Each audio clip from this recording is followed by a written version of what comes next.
Hey everyone, Scott here to discuss Kindergarten Cop, starring Arnold Schwarzenegger, Milo Hughes, Penelope Ann Miller, Linda Hunt, Richard Tyson, Pamela Reed, and Carol Baker, directed by Ivan Reitman. Now I remember watching this for the first time in high school, and what did I think of it? I thought it was pretty funny, but then what do I think of it now? Let's get into it and we'll see. We open at a mall where Detective John Kimball, played by Arnold Schwarzenegger, looking around for a criminal named Crisp, played by Richard Tyson, as he walks around the mall as Kimball follows him upstairs behind him as Crisp goes in a store to buy something. Well, Cindy and Danny come together as Crisp tells them to come alone along with this information about his family and gives them a location of where his wife and son are, which is in Astoria, Oregon.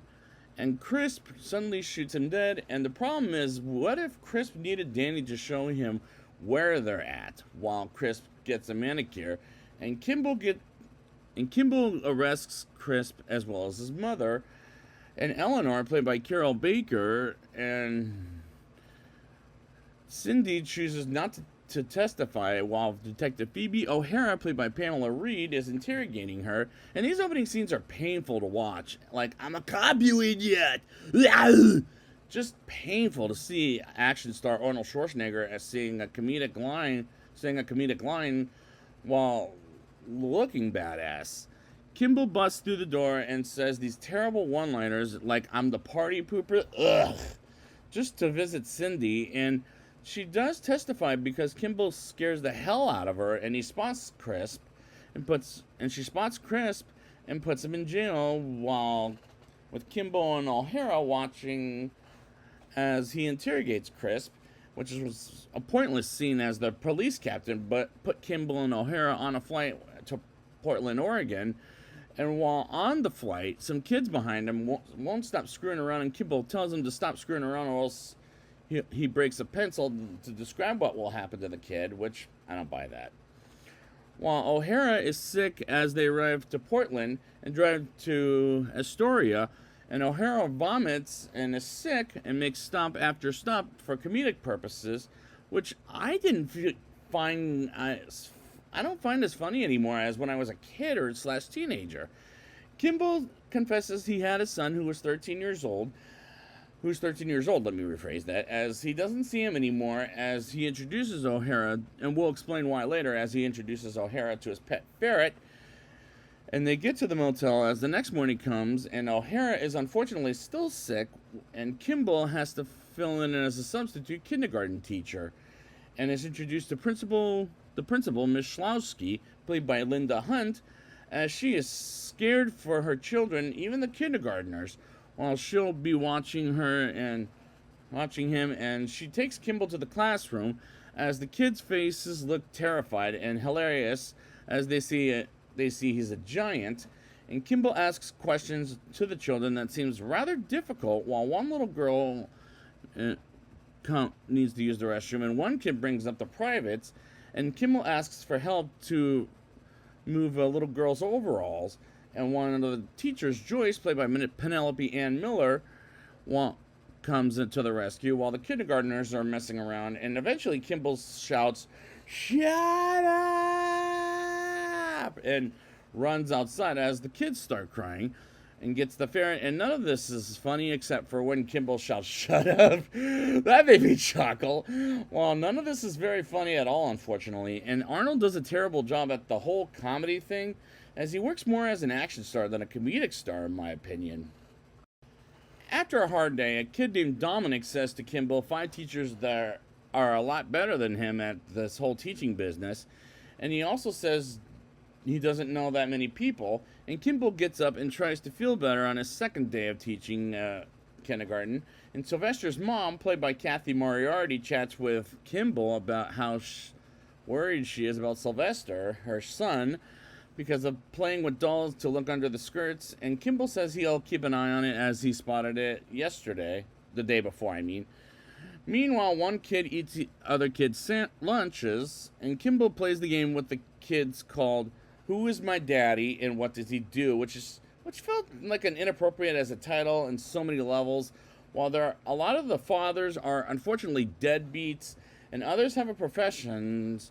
Like there are a couple of girls that I swear that look like the two girls from The Shining as Kimball talks with the kid named Zach Sullivan, and the fire alarm rings, and the kindergartners are not quick enough at all as the other classes were, which is very bad humor. As this movie is has very bad humor. Kimball has a better day with the kids than the first day, while Kimball tries to talk with Zach's mother, and O'Hara feels better and eats out as they bump into Joyce and her son Dominic.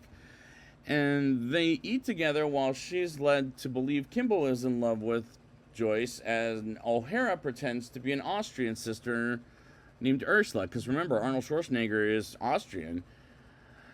And they get to know each other as Kimball says he was tired of teaching teenagers and have such a great time, as she says he's scored, as O'Hara, let me rephrase that, says he's scored, as after dinner, Kimball is upset that he's doing O'Hara's job, and she tells him no fear when teaching the kids, as Kimball the next day teaches the kids a game of called Police School, where he blows the whistle and the kids brings the toys to the carpet and return it to where they find it, and after two whistles, they bring it back, and they're getting used to Kimball, as Kimball is getting used to the kids, which is predictable for sure, as they work together on improving their techniques, like the fire drill with the ferret, for example. Miss Schlowski is impressed with Kimball and how he's doing as a teacher, and when this story time comes, they bring him a book which Kimball used to read to his son Alex, and explains a little bit about the divorce he went through. And after story time, the kindergartners go to sleep, as Kimball is also asleep and dreams of Crisp at the window shooting Kimball dead. But he wakes up, and Joyce goes up to Kimball and asks him to have dinner at her place. And this love story is it the best thing about the movie? Is it the best thing in my opinion? I don't know about that. While O'Hara's fiance, who is a chef, is in a room having a smooch time with with O'Hara, until Kimball comes in on her birthday, made some Italian food, and that was kind of funny, I thought. Kimball finally goes up to Mrs. Sullivan and chats with her about the bruises, as her husband is getting counseling, and says if he does it again, he'll press charges, and we unnecessarily go back to Cindy getting some drugs until Eleanor kills her off. And while Kimball is getting ready for his date with Joyce, and O'Hara makes him bring flowers and a bottle of wine, and Dominic has a secret hiding spot along with lasers to protect Dominic and Joyce from getting harmed by any means. And when nobody is around, Kimball looks around for any photos of Crisp and doesn't see any. Is he trying to get himself caught?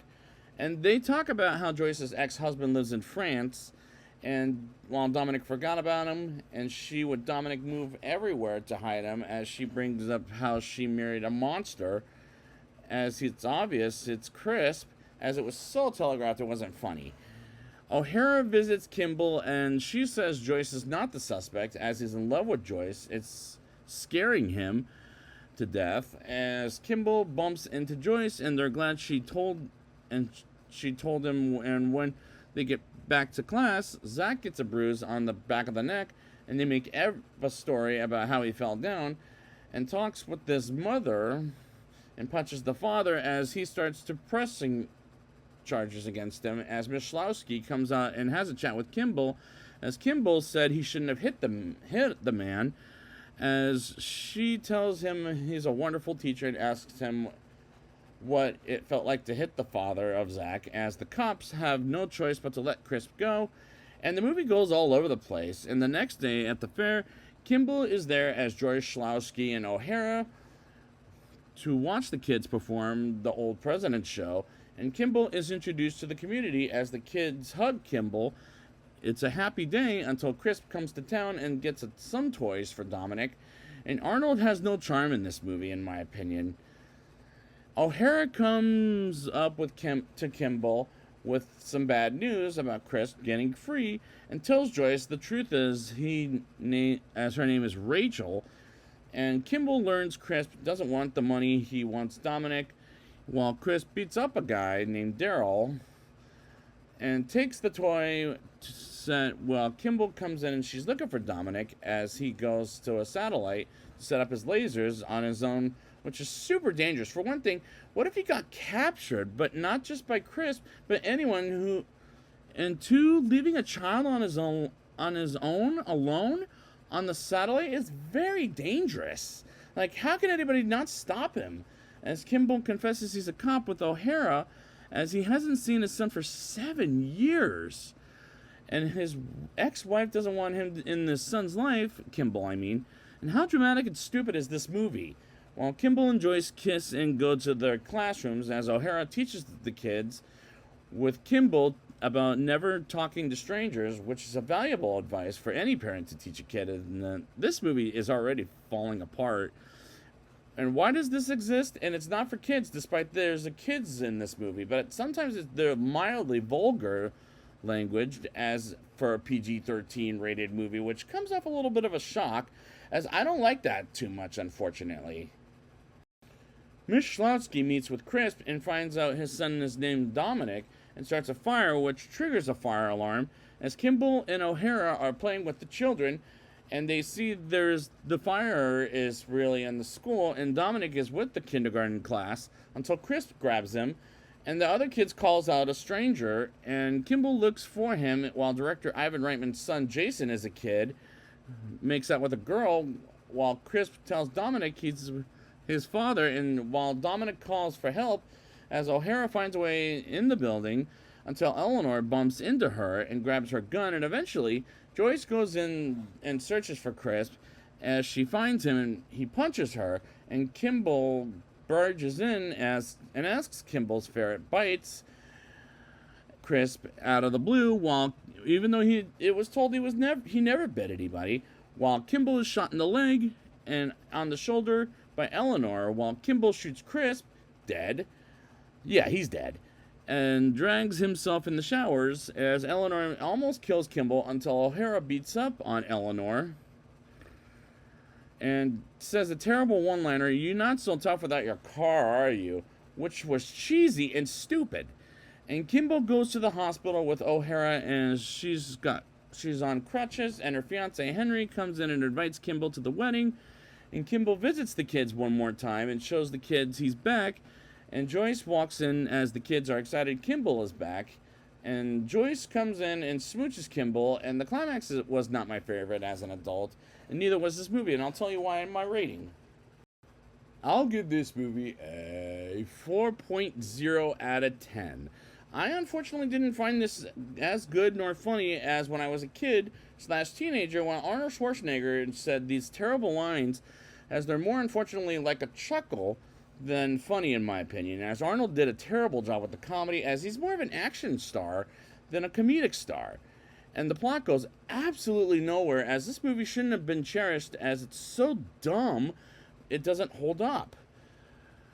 The movie's humor is bad, as it's predictable, as there were times it was obviously telegraphed it wasn't very funny. And a pet peeve I have is I don't like it when little children cuss at the adults as this movie does it a few times. And it's trying to be funny, but it's not. Unfortunately, it's pretty obnoxious. Schwarzenegger doesn't have the charm, as he's an action star like I brought up before. And the movie proves to me why, as this is a mild non-recommendation, as it could be funny for a kid / teenagers, but unfortunately it's not as funny as an adult. And I kind of feel ashamed to say I wish I could still like this movie, but it's sad to me. I don't like this too much. So yeah, unfortunately, mild non-recommendation. And I'm sorry to say it, but I'm never gonna do that sequel. I don't want to see that one with Dolph Lundgren. Screw that. So I'd like to thank you guys for joining me for this Kindergarten Cop review. And until then, shut up.